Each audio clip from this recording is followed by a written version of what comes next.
Order! Order! You are an incorrigible delinquent at times. Behave yourself, man!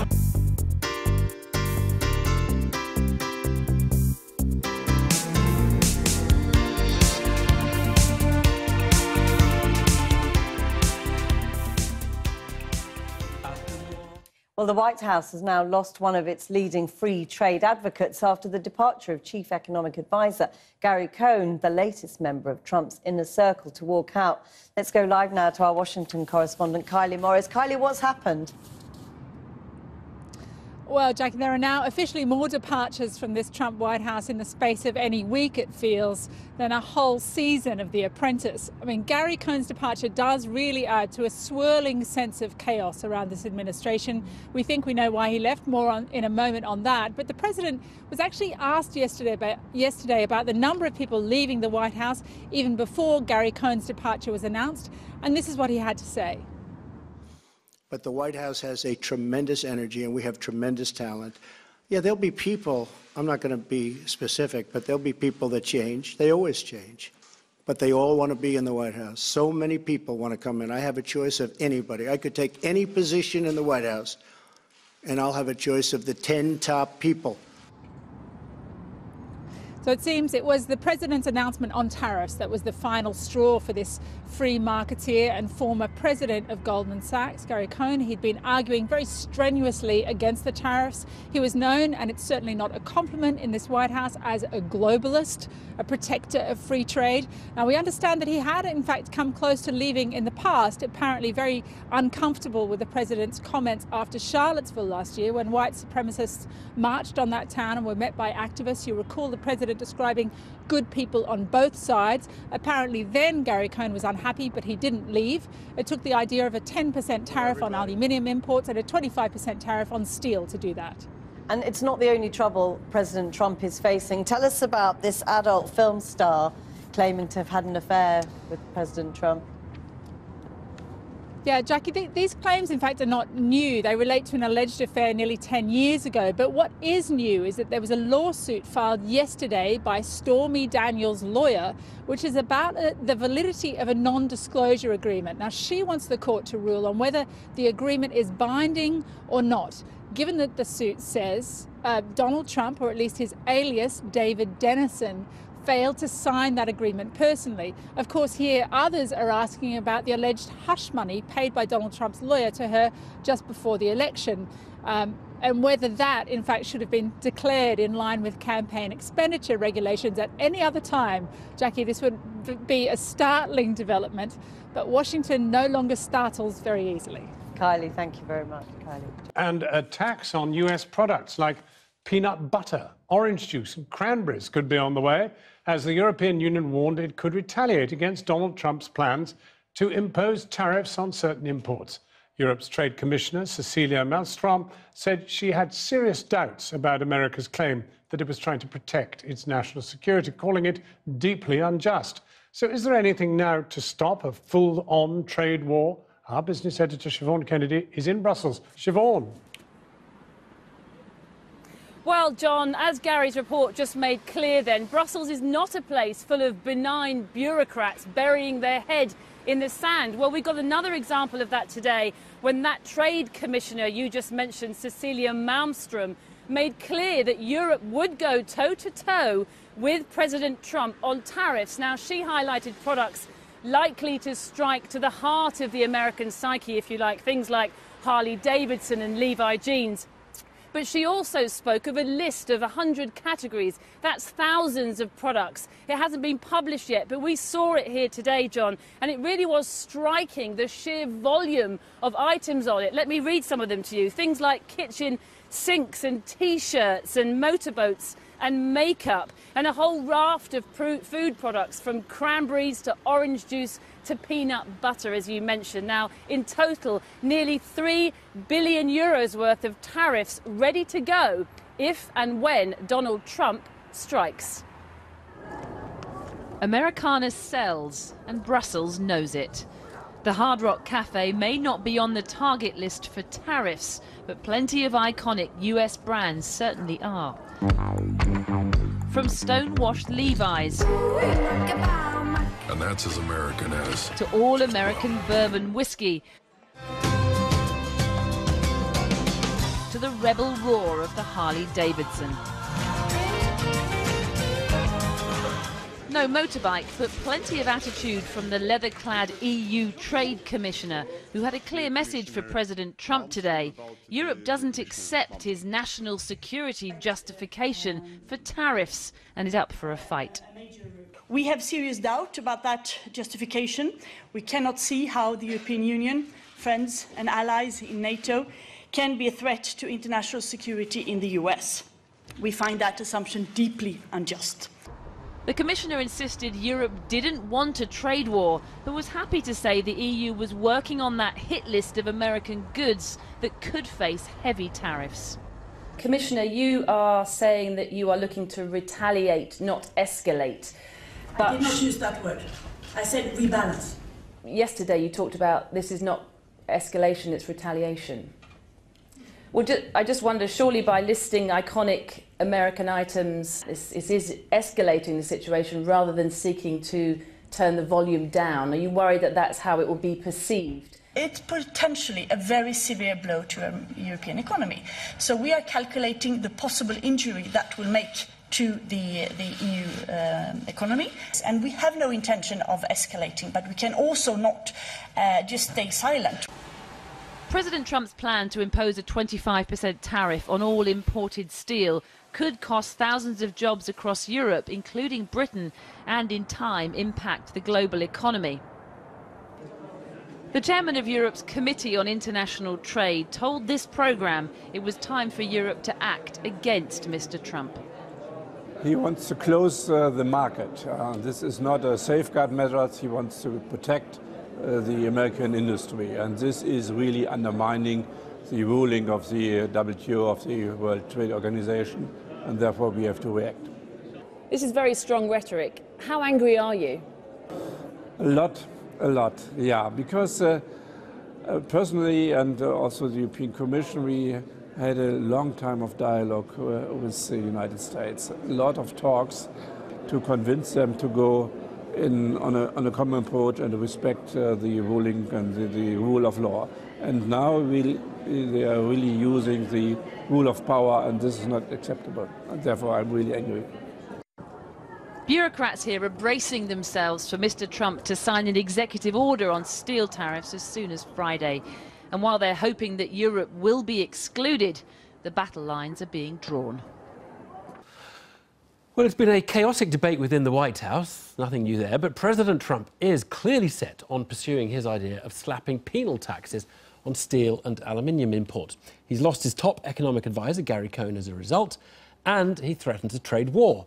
The EU today spelt out how it might retaliate, hitting US exports of bourbon, peanut butter, cranberries, among other items, all symbolically picked. Well, who knows where it will end, which is one reason why most economists hate Trump-style protection. Whatever the problem, it's not the solution, they say. But in this age of populist disenchantment with globalisation, on the left and on the right, Trump's logic may appeal well beyond the US. Take his tweet. He said, "We must protect our country and our workers. Our steel industry is in bad shape. If you don't have steel, you don't have a country." Many might agree with that. It's a logic most countries do apply to farms, which would die in Western countries in many cases without subsidy. So are we about to see that logic apply to heavy industry? Here's our business editor, Helen Thomas.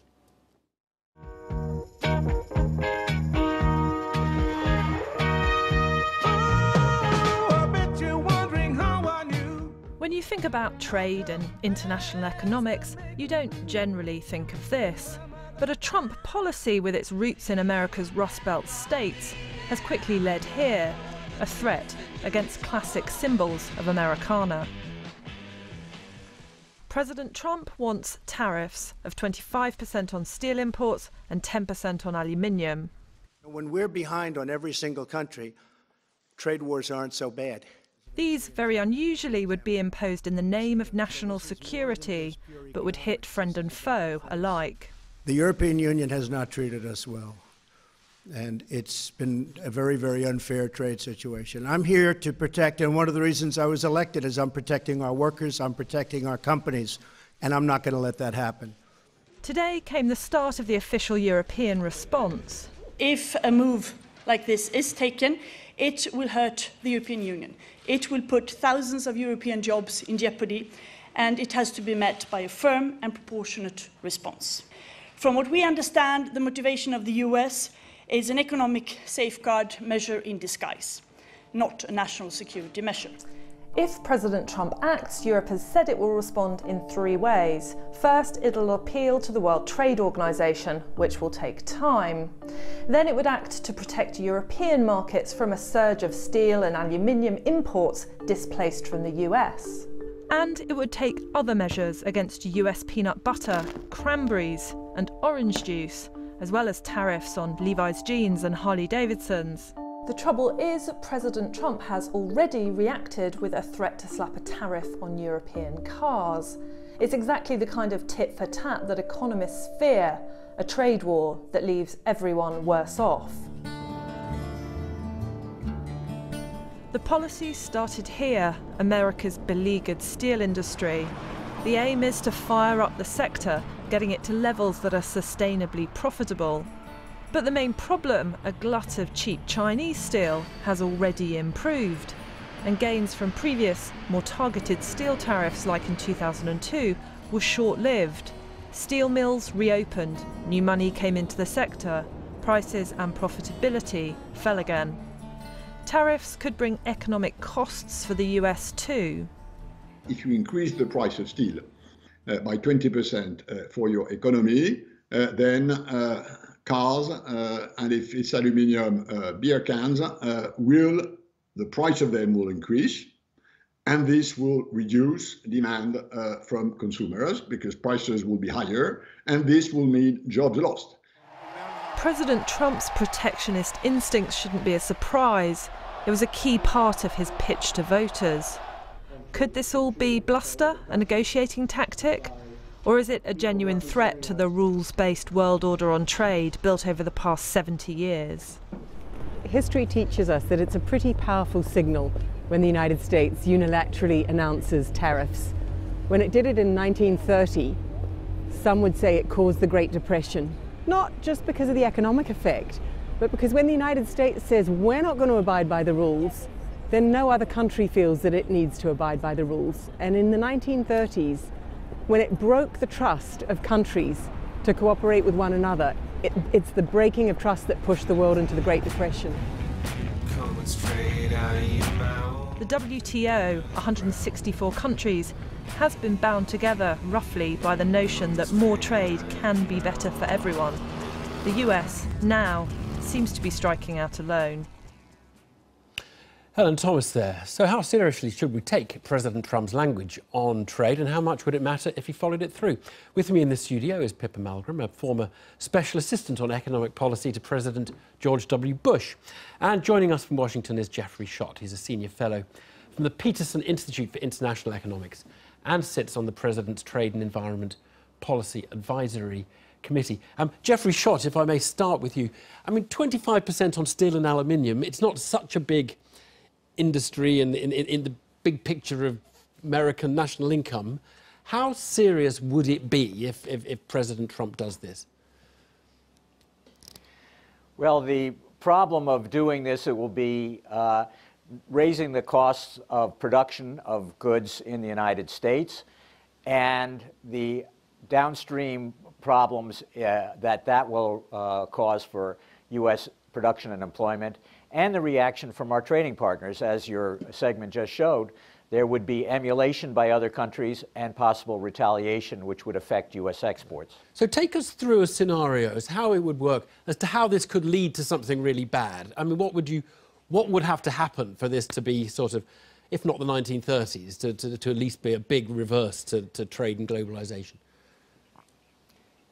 Well, I think the 1930s example is a little exaggerated, but I think your segment, your reporter laid out the scenarios very well.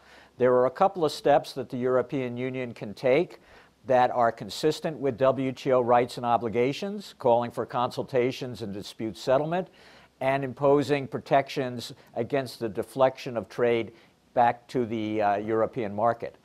But taking retaliatory actions without prior authorization from the WTO would be more clearly illegal of WTO rules than what the United States is doing. And the U.S. reaction to that would also be illegal. The tit for tat can grow, and where it stops, nobody knows. Right. So, Pippa Milgram, is that the problem here? It's not just steel, it's the sort of breakdown of a world rules-based order? Well, I think potentially, but I've just finished a book on leadership, and here's the key thing with Trump. First, he throws a punch. And when his opponent is knocked completely sideways, then he says, okay, now let's talk. So I think we're a little bit confusing the style that he negotiates with. And let's face it, he's a property guy. So for him, everything is negotiable. And I think it's no coincidence that on the day that this is announced, you also have the #3 most powerful man in China in Washington, D.C. Within 24 hours, the North Koreans agree to come to the table on the nuclear negotiations. And I think there's a chance that the way Trump is looking at this is he's connecting these as all one thing. So again, who's he throwing the punch at? It wasn't just on steel. It was a message to everybody. Okay. So your scenario would be that this is big talk.